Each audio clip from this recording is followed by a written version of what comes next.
Sundown towns, let's talk about it. Fremont County and the town Cañon City in Colorado is 88th on the list because, as you see, this video was taken down once when it was 29th on the list. Since then, I've re-verified every date, every source, every record. So I'm doing it again and even more thoroughly in this 3-part series. In part 1, we'll cover 1873 through the 1920s, including documented Klan activity and the Sundown Town infrastructure. But Cañon City is also a prison town. So in part 2, we'll learn what happens inside those walls. And in part 3, we'll round off our learning by bringing us right into the current day. If this work matters to you, like, follow, and stay with me through all 3 parts. Let's learn history.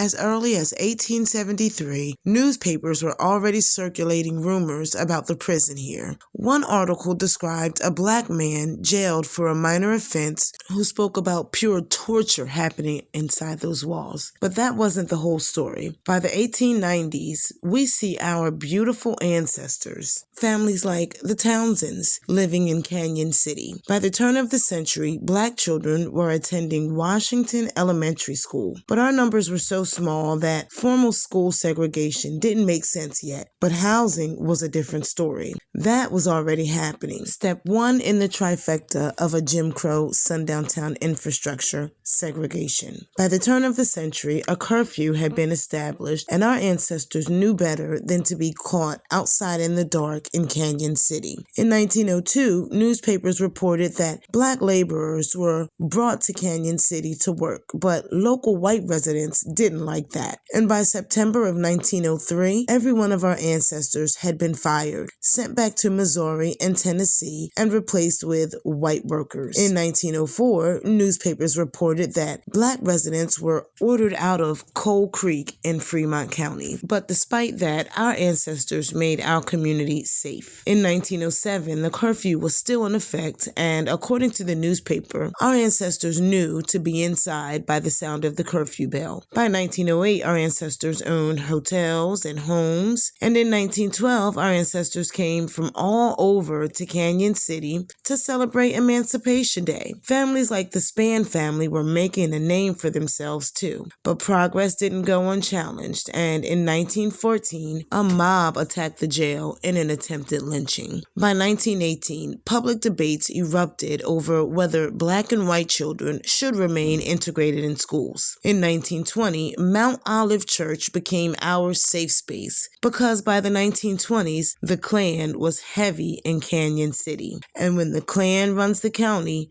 you already know the rules. You don't get caught on the wrong side of town after the dark, especially in the Alcatraz of the Rockies. This is how Cañon City became a brewing Jim Crow sundown town. Come back for part 2. We're going to talk about what happens behind bars in this prison town for black and brown people, and how that fits step 2 in the criteria for a sundown town. Like the video, leave a comment, and follow for the rest of the series. And if you want more context, I've done several videos breaking down the word slums. Be sure to go and check those out. And then meet me in part 2. Part 2, Sundown Town number 88, Cañon City, Colorado. The first video, Cañon City, was Sundown Town number 29, and it got taken down. So let's talk about one of the parts that made people uncomfortable. When people hear Cañon City, they think prisons. What they don't think about is who those prisons were built to control, and how in 1974 the federal government had to step in and say, yeah, something isn't right here. Let's be clear. This study wasn't asking if prisons were comfortable. It was asking if the system was racially equal. Here's a spoiler alert, it wasn't. Let's learn some history. So by the time Colorado gained statehood, it already had prisons for men and for women. As early as 1873, newspapers were reporting rumors that torture was happening inside of Colorado prisons, including one account of a full-blooded Negro. He was jailed for a minor offense, and he described the brutal things happening inside the walls of the Colorado prison. So by the 1920s, the Klan openly ran Colorado. We already know what that means: over-policing, racial targeting, and our ancestors being incarcerated at rates far beyond their share of the population.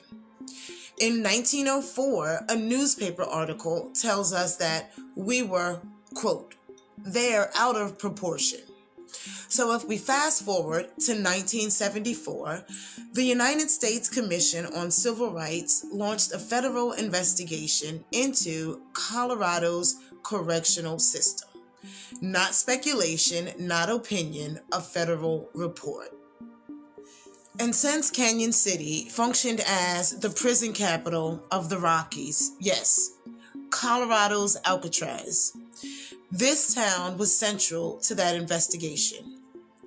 The study was triggered by racial tension, repeated complaints, and outright unrest inside Colorado's prisons, including the state penitentiary right here in Cañon City. They looked at adult prisons, women's prisons, juvenile institutions, and parole systems.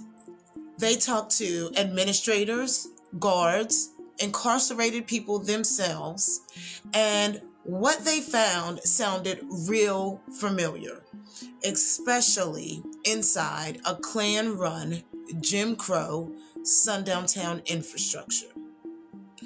Black and brown inmates were overrepresented in the worst jobs, while white inmates were far more likely to hold positions with safety, status, and opportunity. Education and other programs that tied directly to rehabilitation were unevenly distributed, and access depended less on behavior and more on race. Medical and mental health care, inconsistent and inadequate at best, especially for Black and brown prisoners. And the women, the programs available to men, they were not available to women. And rehabilitation was never the priority, especially for women. In the juvenile facilities, it got even worse. The tools they used to classify children, to decide who was dangerous or who was high risk, they were racially biased, meaning brown and Black kids were more than likely to be labeled problems before they ever had a chance. And classification determined everything. It determined where you were housed, it determined how you were treated, and it determined how likely you were to ever go home. This commission didn't say the system was broken by accident. They pointed directly to structural discrimination cooked right into the staffing, the programs, and the decision making. So the commission recommended basic civil rights. Cañon City wasn't just a prison town, it was a control town, and the federal government put it in writing. This is how Cañon City fit the second part of the required criteria of a sundown town. So this work only moves when people engage with it. If you're here for honest history. Like this video, add your voice in the comments, and follow along. We're continuing this in part 3. I'll see you in the comments. Part 3, Sundown Town number 88, Cañon City, Colorado, and Fremont County. This is the last video in the 3-part series, the same town, number 29, that got taken down the first time. So let's finish it off right. In part 1, we talked about our ancestors' beautiful history and the moment that the Klan entered the picture. In part 2, we talked about life behind bars for Black and brown people, for women, men, and children in Colorado's prison Alcatraz. Now, in part 3, we're going to talk about the part people really don't like to acknowledge. How the Klan didn't just influence Cañon City, they ran it. Let's learn history. By the 1920s, Colorado was a Klan state, and the Klan didn't care whether power came through Democrats or Republicans. They cared about control. They ran the state senate, the local governments, and the prison system. In 1925, Fred Arnold, the exalted Cyclops from Cañon City, wasn't hiding in the shadows. He was teaching Bible classes at a public high school. That same year, the Klan held power inside Cañon City prison and local government, law enforcement, judges, jail administration, all connected. The Klan worked hard to be seen as family friendly. They attended public events, and you'll see them taking pictures on the Ferris wheel in 1925. Not monsters in hoods, your neighbors, teachers, officials. Inside Fremont County, they made themselves look normal. The danger of the Klan in Colorado wasn't just violence, it was how ordinary they made white supremacy look. That's not accidental, that's by design. And if you think this is ancient history, let's fast forward. In 2024, a young woman described her experience in Cañon City today, how overwhelmingly white it still is, and the constant microaggressions she faced just trying to exist in the community. Different language, same infrastructure. Cañon City wasn't just a prison town. It was a Klan-controlled town inside of a Klan-controlled state using prison as its infrastructure. This is why the video got taken down when it was number 29, and this is why we're back to show that Cañon City, Colorado, was a historically hidden Jim Crow sundown town.